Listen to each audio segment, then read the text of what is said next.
So the nose now has 2 coats of high build primer, feather fill or contours by Eastwood. There's a whole mixture of them. It looks really nice now, but it's still, you know, it has some pretty good orange peel.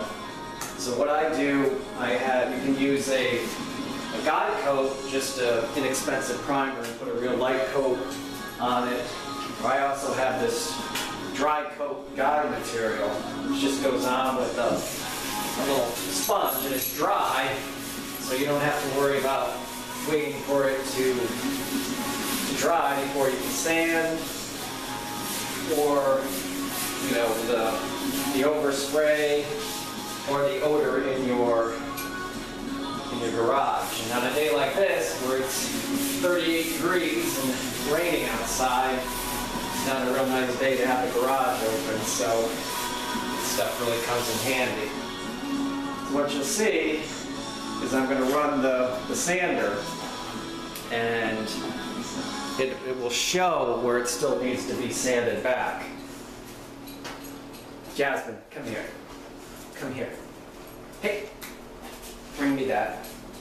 Trying to get a little help from the puppy. She's stealing my sanding blocks. She loves to chew them up. She doesn't realize how expensive they are. Ah. Yeah, this is not for the puppy. So I'm going to sand this back a little bit so you can see what it looks like. And a little noisy with the vacuum cleaner on.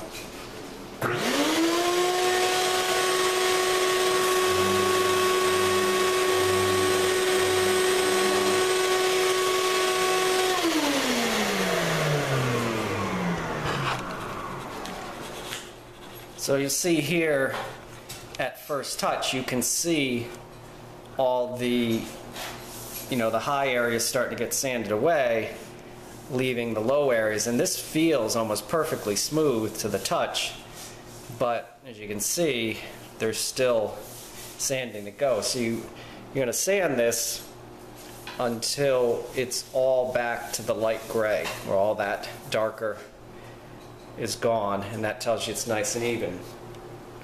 You shouldn't have any really low areas where it cuts through, and you want to make sure you use a flat, you know, real flat surface. You can also wet sand this back and use a block, you know, in the really flat areas. A block like this that's really long works very well, and this one's flexible. So this, even though this is pretty flat, the nose and the front, it still has a little bit of a contour. If we put the block up there, you can see, you know, it's a 1/16 of an inch difference as it goes. So this will meld just enough to give it perfect. So right now I'm sanding this back with 320 because I know it's getting another coat of primer sealer on it, which will even it out even a little bit more.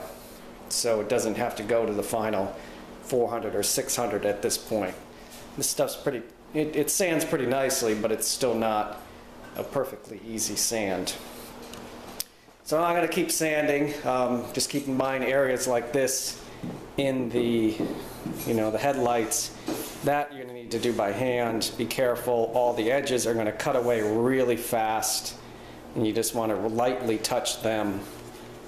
With the flat areas, you definitely want to work, and you can see I had sanded some up here, and I left the edge right here. I left it untouched so that I can do it by hand and just gradually sand it. And I have someone waiting for my sanding block. She still doesn't understand she can't have it. You got plenty of toys.